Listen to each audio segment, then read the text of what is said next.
Hey everybody, Chris, the old-ass retro gamer here. I'm here today to tell you about a brand new console that I added to my collection on Black Friday of 2017, just after I got the Vectrex. Are you kidding me? Sorry it took so long for me to talk about this, but it's one of the videos I've been dreading making. Why? Because 75% of YouTube gamers out there do nothing but talk about this console. I was afraid that if I made the video, it would look like I was jumping on a trend and just trying to get some quick views. I did the video about the Vectrex talking about adding it to my collection and the games that I had for it, and I figured I should probably do that for this as well, because I have been omitting the games that I've been buying for it in my recent pickup videos. So I'm pretty sure you know exactly what I'm talking about. Of course, it's the Nintendo Switch.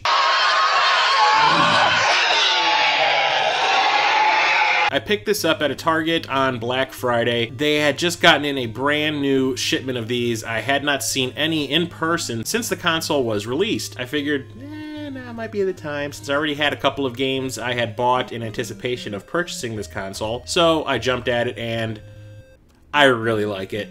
I'm pretty sure I don't even need to talk about the console, but I'll just give you a really quick rundown. The console is this. It is part home console that you would hook up to your television and part portable. It comes with a dock that plugs into your television set, and it is also where you would plug in the Switch itself. You just slide it into this dock here, and it immediately sends the signal straight to your HD television. If you want to take it on the go, play a little bit of Mario something something on a car ride or a plane trip, you just take it out and it becomes its own little portable gaming console that is pretty much just as powerful as if it were plugged into this showing up on your television. Some of the processing power does tend to go away when it has to also run the screen. Certain games don't run nearly as well, which is a shame, but the trade-off is worth it because you are getting a very powerful console that plays some top-notch games on the go. And there are multiple ways you can play it. You can play it as a handheld just like this, playing with the controls that are attached to the sides, but these controls also detach.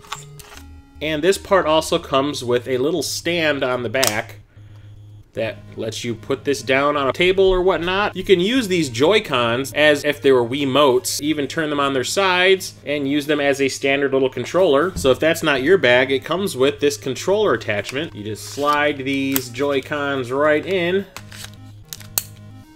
and it turns into its own little controller, which is my preferred way to play. You can also purchase a Pro controller, which looks kind of like the controllers that Nintendo released for the Wii U. It has a very easy-to-use interface. There's obviously plenty of games you can download from the eShop, and one of the things that still impresses me to this day is these massive games come on these tiny little cards. There are 5 million videos on YouTube about people sticking these in their mouth. Don't do it, they taste like doo-doo. The cartridges just slide into the top here. Most games do require an install or a little patch download, which is not a big deal. It does not take very long. And the battery life on this, depending on what game you're playing, that's the key, can last anywhere from 2 hours to about 5 or 6. It is very comfortable. This is actually not too heavy, although it is not something that I would want to stick in my pocket at any time. I actually have a carrying case that I had purchased that lets me bring this on the go. I brought this with me to the Midwest Gaming Classic, and I played it in my hotel room at night, and I play it all the time around the house when I'm not in front of the television, in bed, on the toilet. Disgusting. I was initially not sold on this console at all, just like I wasn't on the Wii U at the beginning. I thought the Wii U just looked very gimmicky as I did this. Turns out that's not the case. While this is not nearly as powerful as, say, the PlayStation 4 or the Xbox One, just being able to play certain games on this thing on the go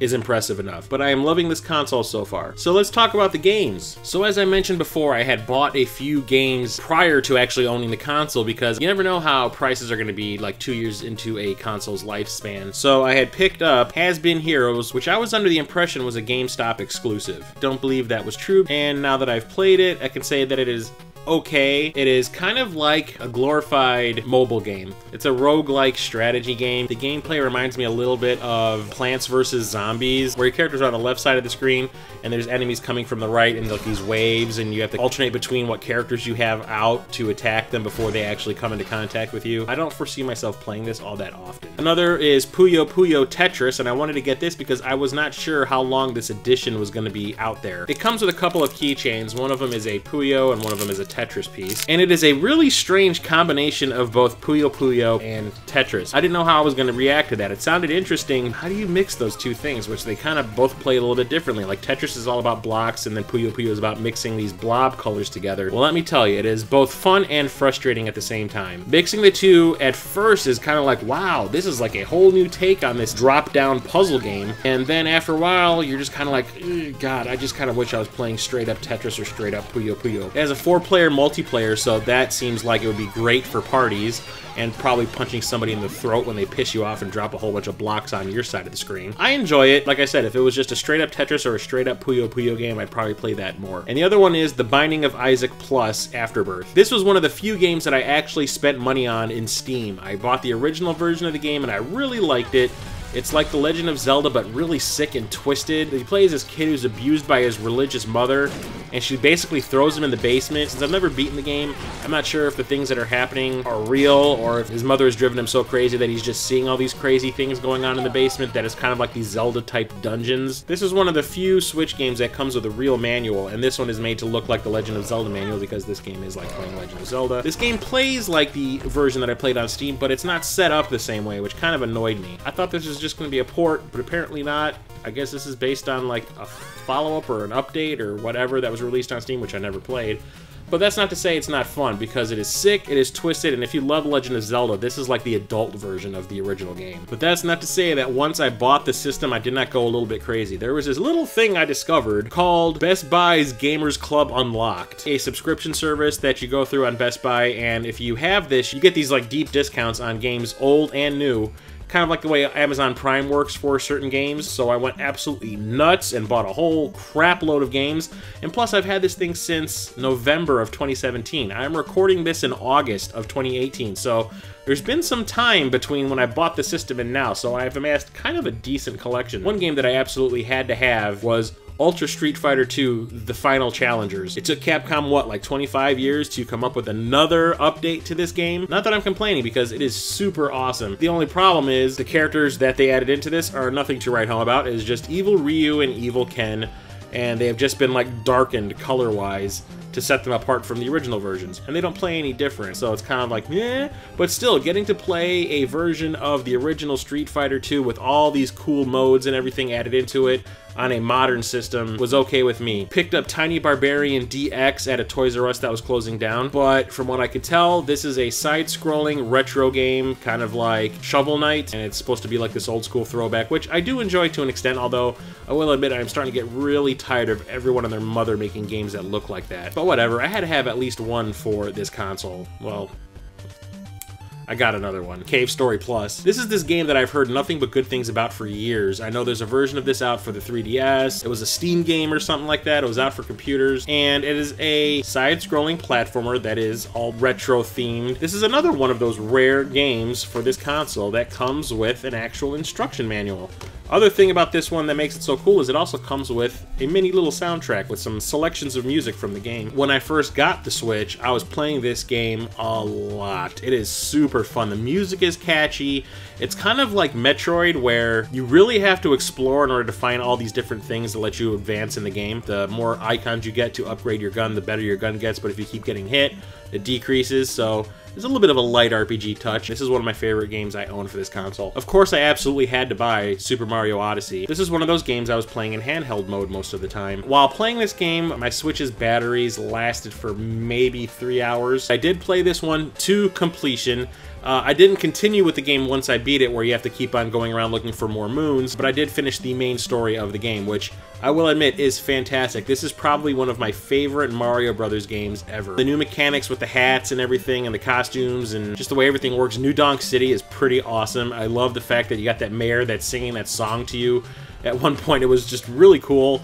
And I just love the environments and everything about it. There's even these old school throwback levels that take you back into the gameplay of the original Super Mario Brothers for the NES. I cannot say enough good things about this game. It is just so much fun and so well made. I hope they make a sequel to this. Super Bomberman R. It is your typical Bomberman game, but there is a story mode, which is nice and appreciated. But for a game that was 50, 60 bucks when it first came out, I don't think that the amount of content on here is worth that kind of money. But this has an 8-player mode, which I plan to take advantage of when I have a party. Super Beat Sonic, which is a music rhythm game. This one doesn't have like the arrows that tell you to press up or down or left or right or whatever. This one has controller movements timed up to the beat, where you have to like arc the thumbsticks, move them inward, move them outward. It's really fun. It gets a little repetitive after a while, but I will admit the music in this game is fantastic. The song selections are worth it alone. Azure Striker Gunvolt Striker Pack. I own a version of this game for the 3DS, and it is like one of those, I hate this term, spiritual successors to Mega Man. It does play a little bit similarly to those games, but when you want to attack something,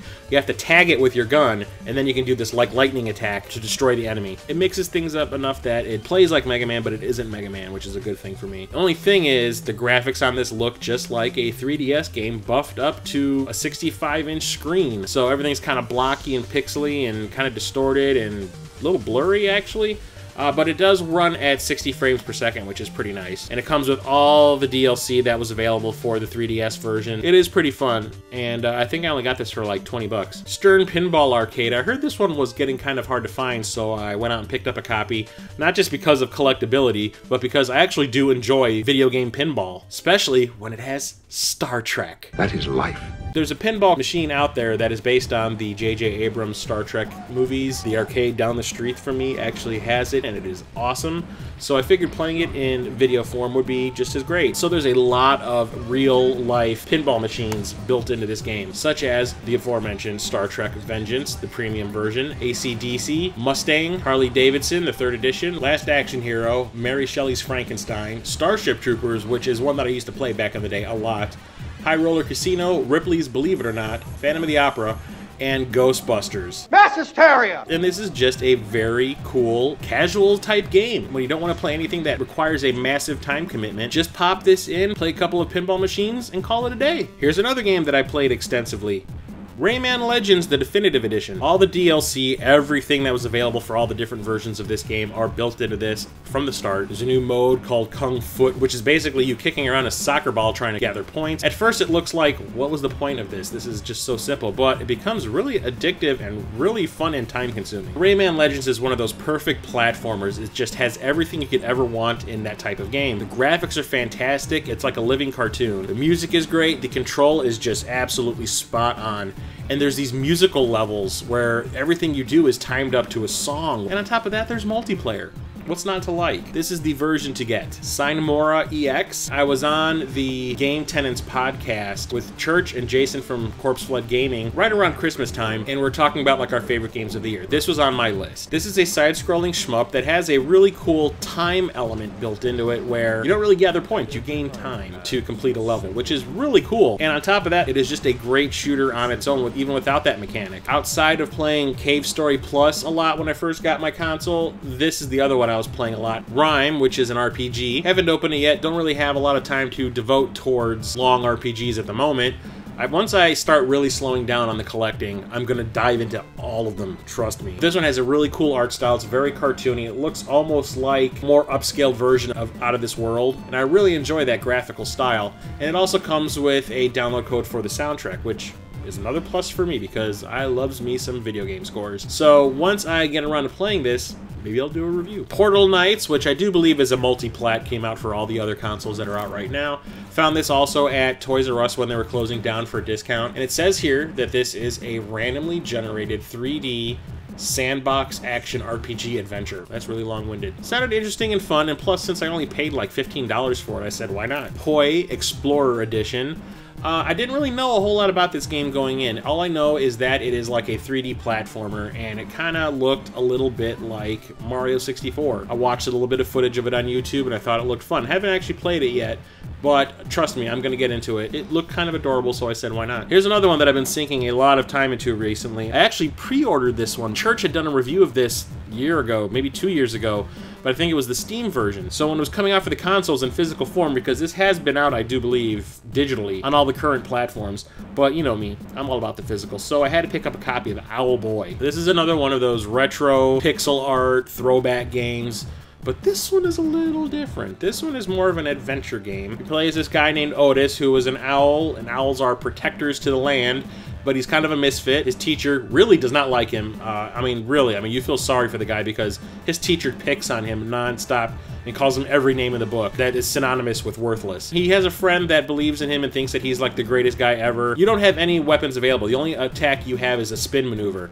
and you have to be really close up to do things, and you're gonna get hit. But your buddy right here actually has a gun. You can pick him up with your feet, and as you carry him around, you can actually control him and shoot in all different directions. And as you go along, you're picking up new characters that do other things when you carry them around. The art in this game is fantastic. The gameplay is just spot on. Although sometimes aiming with the thumbsticks can be a little imprecise. I really can't complain because I've gotten pretty far in the game and I'm really enjoying it so far. Owlboy is a must-own for the Switch, and it is also available for the PS4. Knights of Azure 2, Bride of the New Moon. This is also available, I do believe, on the PlayStation 4. This is the first RPG I bought for the Switch when I first got it, and I figured I needed to get at least one. Haven't opened this one up yet, but it looks fantastic. I look forward to playing this one, although I'm gonna have to track down a copy of the first game before I can play through this. Of course, I had to have the obligatory Mario Kart 8 Deluxe. One of the reasons why I was so hesitant about buying a Switch to begin with was because it looked like it was just gonna be a dumping ground for all these Wii U ports. You know, the Wii U was a huge disappointment for Nintendo, not for me. I thought the Wii U was fantastic. I liked it more than my PlayStation 4 and my Xbox One at the time when I first bought it. So I figured, wow, this is just going to be nothing but these Wii U ports that, you know, didn't sell on the Wii U, but they had all these assets. They wanted to get some sort of a profit off of it. Let's release it for the Switch because it's popular. I ended up buying this one anyway because the prospect of playing Mario Kart 8 on the go really appealed to me. And plus it has all of the downloadable content that was available for the Wii U version already built in, so you don't have to pay anything extra. And it is a fantastic version of a fantastic game. Playing it on the go is just gravy. One game that surprised the hell out of me as to how fun it was, Mario and Rabbids Kingdom Battle. What? Nintendo actually allowed another company, Ubisoft, to use their precious Mario license? What's wrong with you? And combine it with the Rabbids of all things? Come on. But what kind of a game is this? It's like playing XCOM. No shit. You have this battlefield that you're playing on, and you can only move your character so many squares. You have to hide behind walls and all that to do attacks and not get hit. There's a lot to it, and it is surprisingly fun and addictive. The graphics are really nice and sharp. The characters are genuinely funny. The Rabbid versions of like Princess Peach and Luigi and all that, they actually made me laugh out loud with some of the stuff they do in this game. And me being a big fan of XCOM, this took me completely by surprise. Here's a game that is really hard to find now, Lost Sphere. I pre-ordered this from the Square Enix website, and apparently it's sold out and kind of hard to find now, I guess, so I got lucky with that one. And it's an RPG, Square Enix, and it's another one of those throwback games to days past when RPGs were all turn-based and everything. I'm definitely going to play this one pretty soon after I play Octopath Traveler, which is Square Enix's other throwback RPG that came out for the Switch recently. Although the thing about this is all the characters, they're all sprites, but the world that they inhabit is like this 3D world. They look 2D in a 3D world, which is a graphical style that I think is kind of interesting. I really wanted to pick this one up. Everyone was talking about it. It was selling out everywhere. Gamers Club unlocked. Got it really cheap. They weren't sold out. It'll Do 2, which is something that Jason of Corpse Flood Gaming recommended to me. I haven't played it yet, it's still wrapped, but it kind of looks like an old school Legend of Zelda type game. And it has a secret bonus inside. Hey, you know what? Let's do an unboxing right now and see what's in here. Because honestly, I don't know what it is. Well, here's another one that came with a manual, which shocks the hell out of me. Wow. And it does have something special in here. Let's see what this is. It is a picture. Okay. I'm sure that has some relevance to the game, so we'll find out. Maybe it's a map? I don't know. We shall see. Here's another one that I thought looked interesting, so I picked it up. The End is Nigh, and it has an art style that is eerily similar to The Binding of Isaac. I do believe it did have the same developer. But this one is more of a puzzle platformer. It's side-scrolling, get from one side of the screen to the other, and it's all done in this really weird shadowy type thing. Your character is like in shadow all the time. It's really kind of depressingly dark. And it's very challenging. I got maybe like 10 screens in, and then I really started to have some trouble trying to figure out what I need to do in order to get from point A to point B. But I really liked it, and I really need to sink some serious time into it to master it. Here's a game that really pushes what this console can do. Doom. I do own this for the Xbox One, but the prospect of playing this on the go was what my driving factor was to get a copy of this game. How does this game perform, though? Well, when you have it plugged into the base here, and you're playing it on your TV screen, It looks fantastic. It doesn't look nearly as sharp as my Xbox version does, but since the console itself is not nearly as powerful as the Xbox One, it's understandable. But I wanted to be able to play this on the go while I was dropping a deuce, Disgusting. laying in bed, on a trip, who knows. It plays okay when it's not docked. It does stutter a little bit, and it looks like it has a couple of frame rate drops, so it doesn't play in optimal mode when you're not docked. So the fact that you're able to play it when you're not at home, in the palm of your hand, and it is still this high quality AAA title, it says something. A lot of fun. Although I'm probably not going to pick up Wolfenstein 2. I think this is good enough for me. Definitely had to pick up Shantae Half Genie Hero, the Ultimate Edition. I love Shantae. I have every game in the series except for the original that came out for the Game Boy Color because that sucker is expensive as shit. He ain't lying. This is the Day 1 Limited Edition. Pre-order this sucker off of Amazon. Comes with a soundtrack and this massive art book. I mean, Jesus, look at this thing. And on top of that, this thing was not full priced, which shocked the hell out of me. So this has all of the DLC characters and everything built into it already, which is exactly what I like. There's lots of characters you can play through the whole game as, which changes up the mechanics of it completely. I still haven't beaten this game. I did play it extensively on my PS4, but now that I have this, yes. Also had to pick up a copy of Sonic Mania Plus. Everyone was losing their shit over this game when it came out for the PS4, the Xbox One, and for the Switch originally, but it was digital only, and I ain't down with that. But when I found out that there was a physical copy coming out and it was like an upgraded version of that game, you bet your ass I pre-ordered it. This is like a Sonic throwback. It plays exactly like the original Sonic games on the Genesis, but made with modern technology. There's 2 new characters added to the game as well as a new mode. I've been playing this and you know what?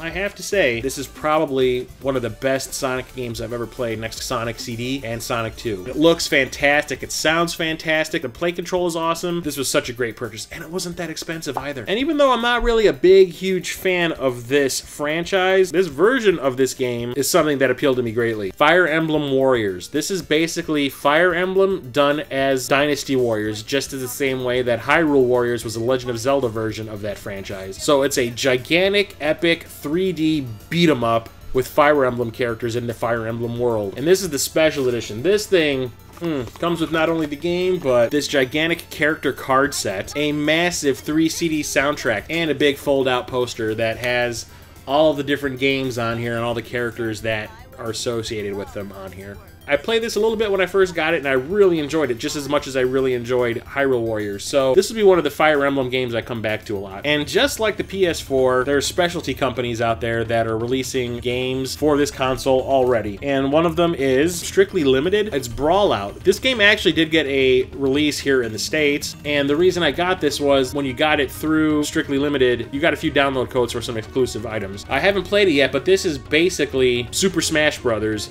done with indie characters. There's some original characters in here, but you also get to play as Hyper Light Drifter or the guy from Guacamelee. I really enjoy Smash Brothers. I really enjoy the PlayStation All-Stars. These games are really fun party games, so I really look forward to playing this with friends the next time I have a big get-together. And Limited Run has also started releasing games for this console as well. I did pick up Thimbleweed Park, which was a very popular digital game.